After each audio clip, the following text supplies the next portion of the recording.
Welcome, welcome, welcome to Basketball Heads Live. I'm your host, Glenn Poole Harding. And tonight, we are continuing to discuss and celebrate the amazing week from JC, Jaquann Carlos and Teron Slow Buckets Allen, who had one hell of a week. All right? Joining me tonight is Thomas Jefferson head coach, Lawrence Bud Pollard. We're going to talk about his roller coaster relationship with the PSAL. You never know whose name you might hear tonight, because it's going down. Basketball heads, let's start the show. Y'all ready?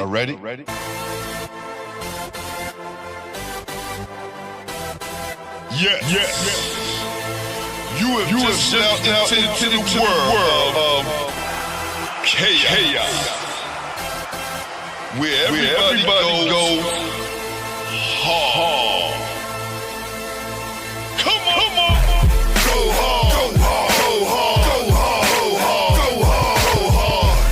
Go hard. Or go home. Never back down. You gotta hold your own.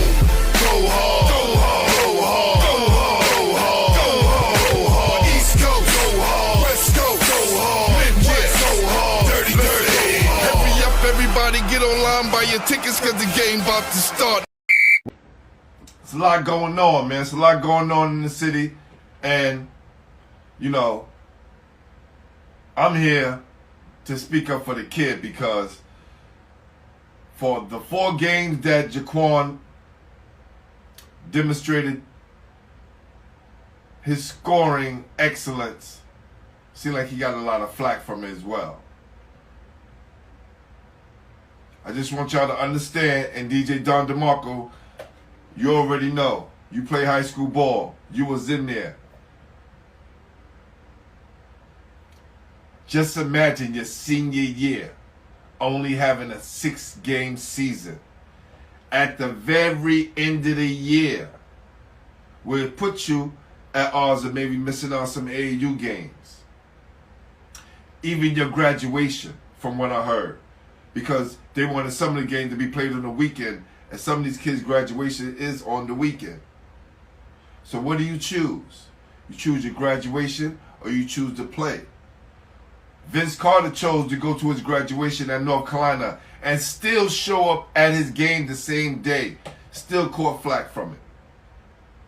So you damn if you do, damn if you don't.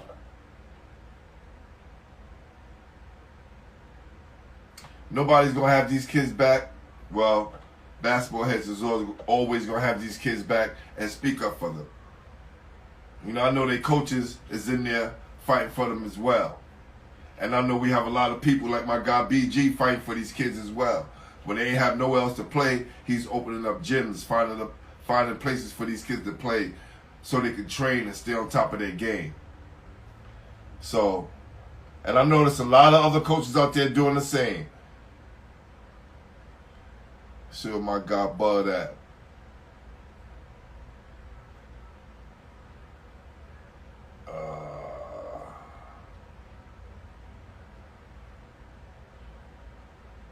Because I don't really go on Thursdays. This is a special edition. Had a conversation with my guy, and I said, man, your fight needs to be heard. Right? A lot of times we just see these coaches on the sidelines coaching their kids, and we don't understand all the work that they put in to get these kids to play. We don't understand the politics that go on behind the scenes that make it hard for the kids and coaches to accomplish their goals. Some of the things I heard last night was insane. The kind of disrespect that's been dished out to the coaches and the athletic directors and down to the kids is crazy. And I always tell y'all, I'm a conspiracy theorist to the third power. And I say this, they are out to destroy the game. And where else to start is the Mecca of New York City. You get this all discombobulated and going crazy, and you can mess up a generation of ball players. like that. Kids will start thinking about doing other things. They'll be in the streets more. Right? So, this is my take on it. And I've seen a lot of things that in the past and in the present day that make me say, wow, are they really trying to destroy the game? Are they really trying to put kids at odds? Put them in and then say, oh, well, we did our part. And I know the best guy to talk to is my guy, Lawrence Pollard. Welcome back to the show, my brother.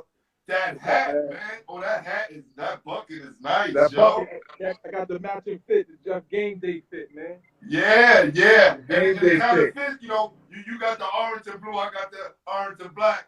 But I gotta cop that, man. I need that bucket. Listen, man. Listen. Them colors, that orange and blue look a lot better than that green, that gray and blue, man. What's up, man? Yo, chill out, fam. That gray and blue still rocks. You heard? Yeah, man. Tell me all day, baby. Yeah. What's up, my brother? Ain't nothing, man. We just finished our season up, had our last game just now. Just got back in the house. Yeah, so. tell me, because it was a lot of delays going on, brother. What was going on? When delays in terms of what? I know. I was watching the live. Oh yeah, I mean it was a lot of live. It was one of them. It was a wacky day today. You know, everything wasn't. You know, everything was. It seemed like the stars wasn't aligned today. We got through the season. You know, the devil was working, but you know, we got the game in, and you know, everybody played well. We left on a happy note. You know, we got 100 points, so that's our goal offensively to score 100. You know what I'm saying? Right. We like to play 32 minutes of hell, fast and furious. And we like to hit a lot. We like to shoot a lot, shoot a lot, and make a lot of threes. And then you know, also we had a JC. I mean, his accomplishment.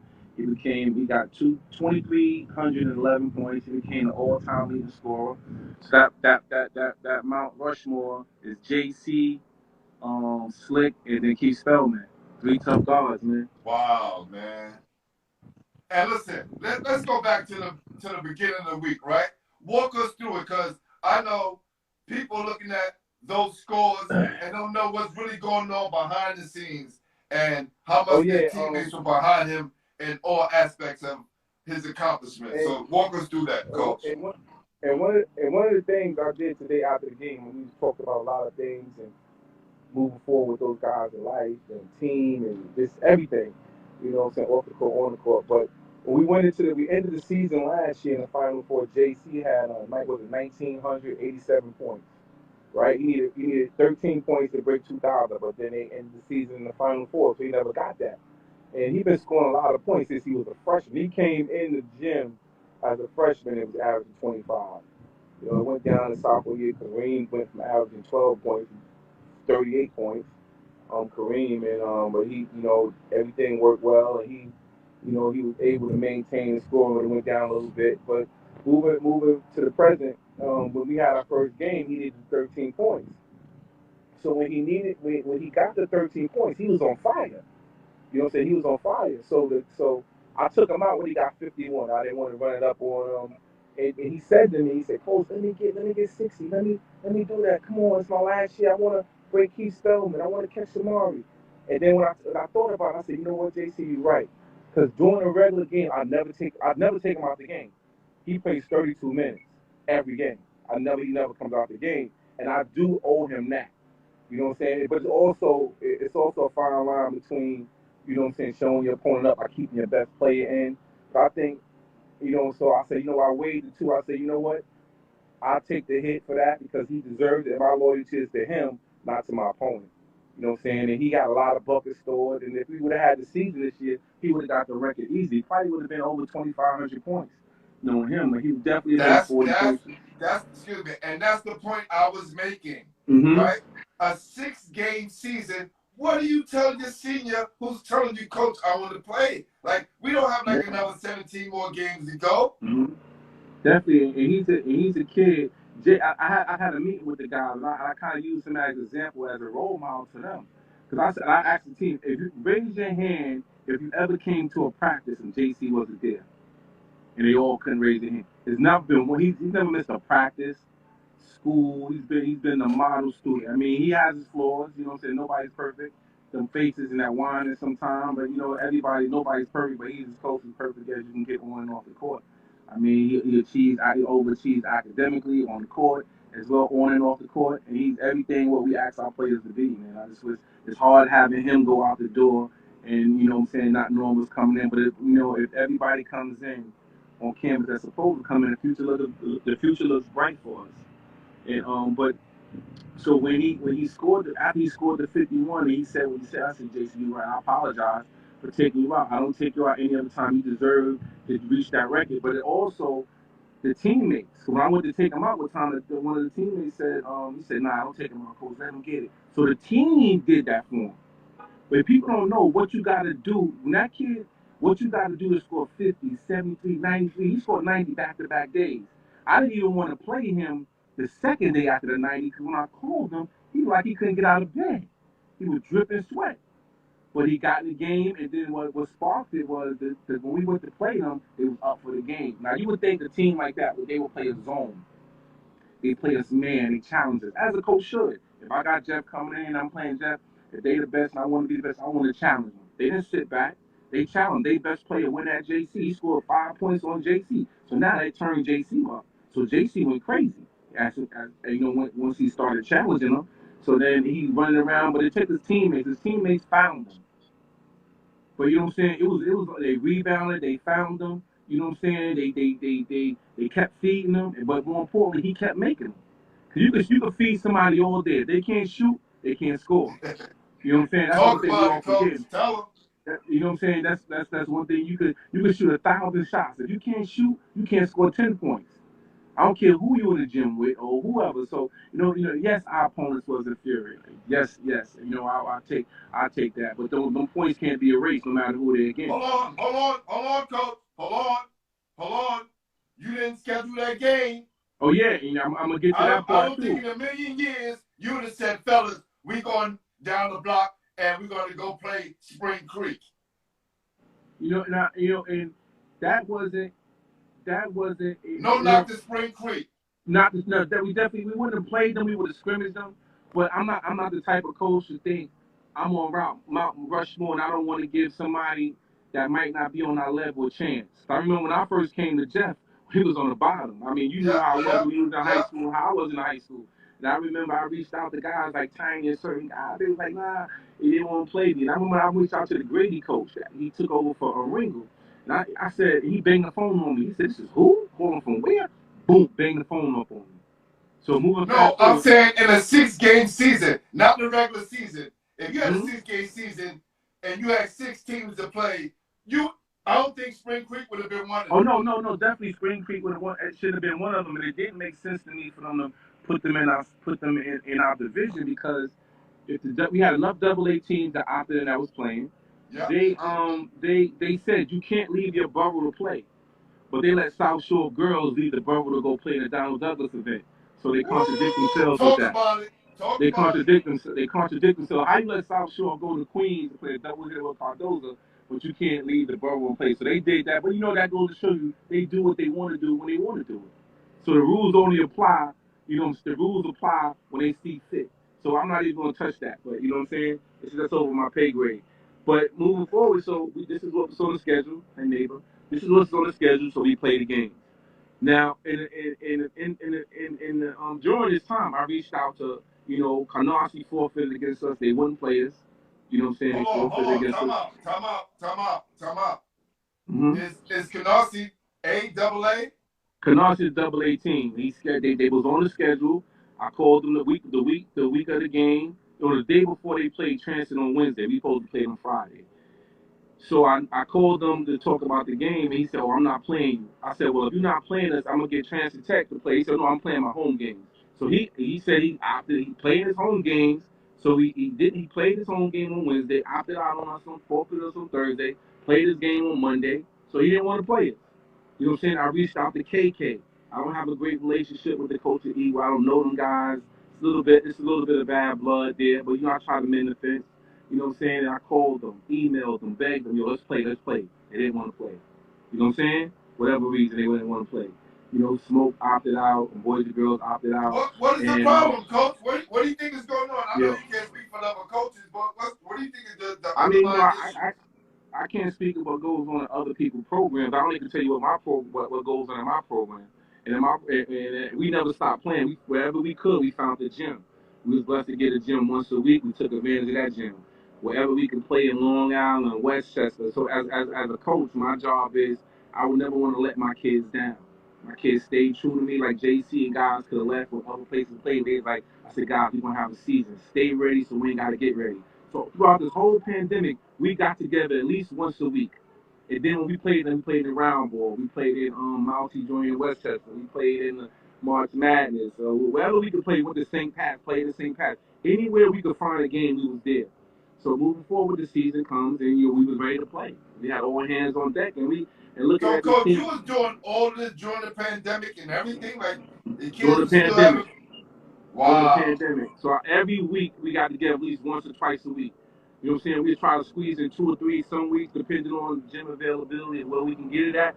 But I made sure that we stayed ready because I knew we was gonna have a season. You know, even though it wasn't the season I expected. But as you said last night, when you get a lemon, you gotta make lemonade. You know what I'm saying?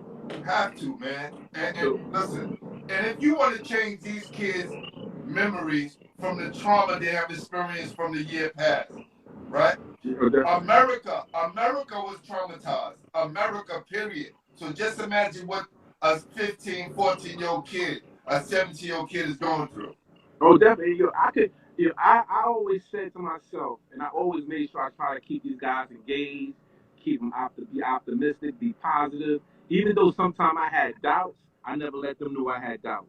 I said, "Yo, get ready. We're gonna have a season. We're gonna get ready." I could see that a lot of those guys wasn't believers, but one person was a believer, JC. It was time we come in that gym. It'd be me. I'll be on the elliptical, and JC looking at me like, "Man, where everybody else? I'm the only one in here." I said, "Listen, man. Everybody can't be great." Everybody want to be great, but everybody ain't willing to do what it takes to be great.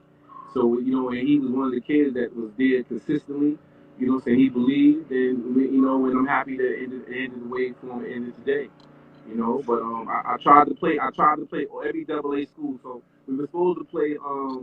We were supposed to play Brooklyn Collegiate tomorrow. I try to get a game with them, but it seemed like it didn't work out. Coach was doing a lot of things on the weekend, team camps, AAU. He was doing a lot of things. So we finally found a day that worked, which is tomorrow.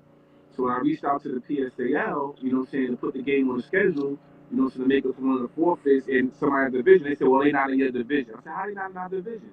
So then he said, well, it's a non-league game. You got to pay for the ref. I said, why I got to pay for the ref? Wow. I Oh said, the board, yeah, I said, yeah. I'm That's saying, right. That's right. I'm in the board ed 26 years. The fiscal year ends on June 30th. It's hundreds and thousands of dollars that gonna have to go back to the city if we don't spend. Like you taking food out of people's mouths, like school safety, overtime, coaches, referees that haven't ref in a year. Everybody that's food in people's mouths. You don't do that. Resources and game away from kids. Despite me, you know what I'm saying? I don't know what his issue is with me, but I mean, it always seems like it's an issue with me. All I do is work and grind, man. But you know what I'm saying? Because I guess I speak up and I don't conform to the yes sir and just take anything they give me. You know what I'm saying? Because if it ain't right, I'm gonna speak up. And I think sometimes people have an issue when you speak up against somebody that's black. But you gotta remember, everybody black ain't your brother, and every white man ain't the devil, man.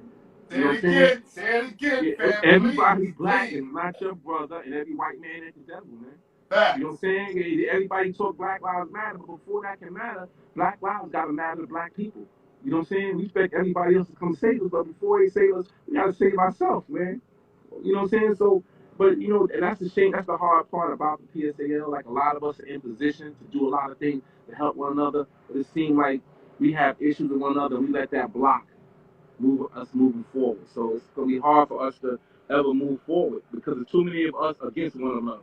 You know what I'm saying? And at the end of the day, like JD said, he said if the family can't win if the family feuds. You know what I'm saying? And the only one that suffered the kids because by canceling that game, you're not hurting me, Danny. I'm gonna get concession whether it's basketball or not. But you did the kids, school safety, the referees that ain't worked in a year. You know what I'm saying? The custodians that need that overtime. Everybody ain't had no tools been closed for a year, so a lot of people ain't been working for a year. This is money that could have been used and resources that could have been used before they go back to the city and don't get used. So I mean, it is what it is, man. I mean, low. Hold on. Oh yeah, so I'm Yeah, not you even good. going Yeah, I'm not gonna you fight. good. Yeah. You know what I'm saying? I'm not even, Nah, I'm listen. not gonna fight that. I remember Tiny telling me some things a few years ago about his fight with the PSAL, and now it's you, right? It's Well, like, it's always been me because I've spoken up, and I think a lot of them have issues because they say, oh, you talk about the black man like that. If the black man doing wrong to me, the kids, I gotta say something because he's black. He can't get away with that. You know what I'm saying? You can't get away with that. Like it's nothing personal. It's like we can't say you gotta hold people accountable. If I say something that ain't right, and you feel it ain't right, then we have a conversation. But I'm gonna say what I say. You can't do stuff. Don't give me the reason to say what I say, and then I won't say it. But once you give me a reason to say what I say, and I say it, you can't be mad at me because at the end of the day, that was you that gave me the reason or gave me something to talk about.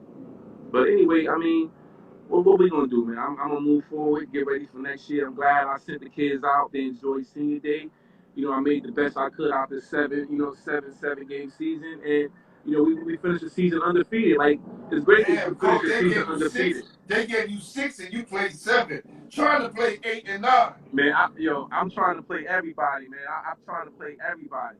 But you know what I'm saying? Like, it's not the point of the money. Like, I've been teaching 26 years, and I'm at the end. I'm at the end of the salary food chain, and it's not about the money. It's principle. Like, why should I work? I've been working hard, man. I've been you know how where Jeff was before I got there. Like, so Yes, I ain't even yes, gonna go there. yes, And you where it yes. is now. And I came from hard work. Like, so how do you tell me? That's tell me to come out my pocket and pay for rest, and you don't pay. You can't even give me 2 rests. Come on, man. And this city got millions of dollars, and I'm gonna pay for rest out my pocket. Come on, man. I'm not doing that. And if it ain't even in my home game, I'm gonna pay for. Come on, man. I'm not doing that. You know what I'm saying? I'm not doing that. Like, and no disrespect to the kids, but sometimes principle, you gotta draw a line in the sand. You know what I'm saying? That's the And issue. I think that's what South Shore chose to do, and Boys and Girls chose to do because they was dealt so many rotten eggs. They was like, you know what? Instead of going through the headaches, we'll just not deal with it. You know Yeah, what I'm saying? That I maybe think. that probably was their game plan. Well, speaking of smoke and roof, I just not to put words in their mouth, but I get the sense that they didn't have confidence in the PSAL being able to pull this off. Okay. So smoke. He never stopped playing. He'll find a tournament in Pakistan somewhere to play. You know what I'm saying? You can see smoke with 15 That's teams going to real. Pakistan. That's real. You know what I'm saying, on Hey, a boat somewhere. Like, he never stopped playing. He gonna find a way to be engaged. And to his defense, he got to keep his kids engaged no matter what. So, and I think Ruth, she probably was like, she been around longer than all of us, so she might feel that she didn't have the confidence that they could pull something off. But they did at the end of the day, and you know what I'm saying, we could leave out of here with a few games of the season. Could leave out here with a few games under their belt. yeah, yeah. That's real tough. And listen, this has been an ongoing thing all week, and I wanted to make sure I stay on top of it and give everybody a chance to have their voices heard. I was talking to VG yesterday, and to bring back you know uh, the black man topic up again. We was talking about Tom Kinchowski, and we had that little sit down with Tiny, Ray Haskins, Rob Holford, and John Johnson. And Tiny made a point. Tiny said, yo, it's crazy, G, that you got a bunch of black men here celebrating the life of a black man helping black kids, right? White man helping black kids. Right? Right. And that it will be hard for one of us to do that because we don't trust each other enough. Yeah, yeah, that's a fact. You know what I'm saying? We don't praise each other enough. It's like a good job or respect each other. It seems like I'm a person like that. Like, I'm happy for you. You know what I'm saying? But even though, like, for example, Tiny live across the street from me, right? So every time I drive in here, I see them. I see the trophies at nighttime, the trophies in the window. I always was happy for them, but I wanted it, so I had to grind. You know what I'm saying? I grind. So sometimes we worry about what the other person has or do what they doing instead of trying to, how you did that? Like when I came in, Tiny, what's up? Tiny said to me, like one thing he said to me, you can't want it more than the kids. That always stuck with me when I first started coaching. So I go to Roof, like I talk to them. I talk to Billy. I talk to a lot of guys all the time and bounce stuff off of them. But a lot of us don't. Like we gotta share ideas and be happy for them and wait your turn. But we don't. We hate instead of being happy for them and grind and wait our turn. You know what I'm saying? Nobody wants to wait their turn. Everybody has a time. You know what I'm saying? Smoke in the South Shore. You know what I'm saying? For years they couldn't get over the hump. Then last couple of years it was their time. You know what I'm saying? It was their time. They got 2 in a row. They deserved it. They've been knocking on the door. Like, so that's the way we gotta approach it, man. You praise them and you celebrate them, but you compete against them. You know what I'm saying? I'm not the same guy I am off the court that I'm on the court. So when you come to a game, you see me bugging out. That ain't who I am. That's me having an out of body coaching experience. I'm not the same guy. You know what I'm saying? No doubt. But I know this, man. You're a guy that's always looking for support. I can vouch for that because basketball heads, you have helped out a lot. You've reached out to people, get people on the show, very important people, and just bouncing ideas. You'll just call me out the blue, and we'll just be talking basketball, and don't know those things will be motivate me for the next show. You know, to spark some interest in what's going on, or keep that interest going in what's going on in New York City. So I want to say thank you and salute, man. We got to do that and keep this brotherhood tight. You know? Yeah, definitely, man. Definitely, man. Hopefully, this pandemic should have made us appreciate and miss basketball, and coaches miss each other. Like I miss coaching against those guys and like having that rivalry. You know what I'm saying? I miss it and I appreciate it. So when I'm back in the gym now, I look forward to competing against these guys, playing against each other. But I think we definitely need to bond a little bit for the sake of the game, like Catholic League, public league, black coaches, because coaches in general. Because at the end of the day, coaches are coaches, man. No matter where they coach, Catholic, public, you know what I'm saying. We all should be. It should be something that we all make New York City basketball better because we all benefit when New York City basketball is better. You know what I'm saying? How about this? How about off the air? You know, we go break some bread somewhere, and we put together a plan for like maybe a New York City basketball day, barbecue, something where we can bring all, invite all of the coaches down, right? Hey, Glenn, we can't go certain places with certain coaches. Some of them guys are cheap. Like I like Felice, STK, Ricardo. These guys want to go to Applebee's and stuff. I'm not. No. You and I are going to break bread and put a plan together. Say no more. Definitely. Don't worry about that, fam. We good. We good on this, man. Trust me. But what I'm saying is, I think it's going to take something to bring the guys out. Not a place where we competing against each other. Just where we just sharing ideas and just kicking it and bonding. Oh yeah, definitely, man. Appreciate that. Yeah, definitely, we gotta do that. Hey, yo, when am I get my picture too, man? Yo, you putting pressure on me now, man. You putting pressure. How everybody Look, and I can't in front of you. I can't be the big dog, man. Because you are everybody get a episode picture number with me. 1. I can't front. I can't front. When you went up on my YouTube joint, I put you as episode number 1 because I didn't have all of Tiny's first show. You deserve that for all the help that you did for the show. And I got a t-shirt for you, fam. So I got to show some love. I'm going to get to my guy tonight and let him know we got to get this done this week. All right? What you looking at? Hold on. Who's that? Oh, that's Anwar over there, man. Look at Anwar, man. Show you this guy, man. I got the Viking guy trying to come over here and bum rush the show. Hey, yo, I don't have the remote. Hold, give me a second, man. I gotta go let Anwar in, man. Vikings, man. See this pop up. See, he come in here. He drink all my beers up, all the alcohol. Then he leave his cups all over the place. Them Viking guys are bad guys, man. But thanks for having me, man. South Shores in the building. South Shores in the building. Them Vikings in the town. You know what I'm saying? That's right. All right, man. We top it up, though. No doubt. All right, man. Thanks for having me, man. We talk. I'm all at you. Bet. Peace. All right, guys. All right. No doubt. Open that door for me. Yeah, Tiny should come back. Trust me. I think Tiny's putting together some kind of master plan somewhere. But definitely. Yo, Air One, say something to basketball heads, man. Look at the Viking. Look at the Viking. Look at the I'm Viking. gonna hold on. I'm gonna hold on for. Oh, he said he gonna hold on for you, Air One.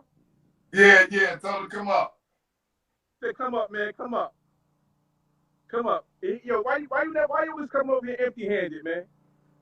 Where your mask at, man? This guy never come with nothing in his hand, man. Never wash his dishes, never nothing, man. Look at that. That's crazy. All right, you coming on? We gonna do some bitch ball on basketball heads, man. You coming up, man? Oh yeah, you can't say that on live, man. Huh? Where you at? You coming up? Come up, man. Basketball heads want to talk to you, man, on the deck, man. Hold on, basketball heads. We let the bike get in the building. Yeah, I'm here. Yeah, man. You want to hear what they do on the girls' side, man. 5-time champ, man. Yo, definitely gonna do that. Respect to them. They run the city right now.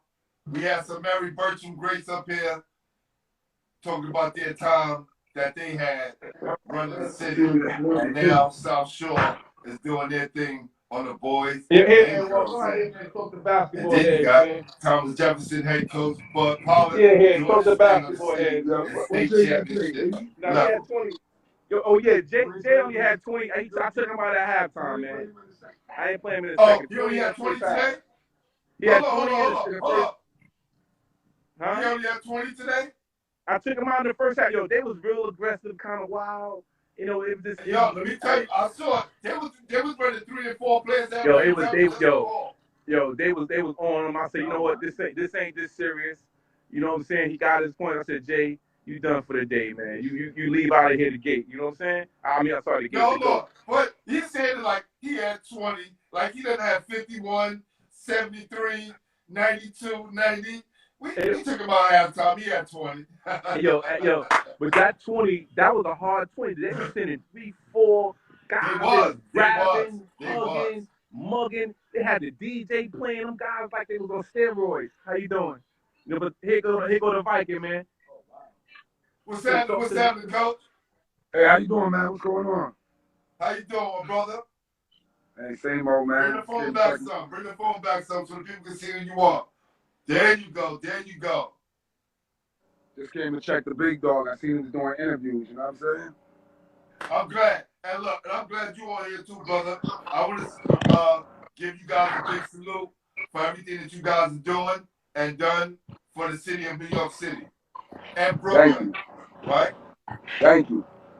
Give a little background about yourself and how long you've been with South Shore. South Shore girls basketball. I've been there like 19 years, 19, 20 years.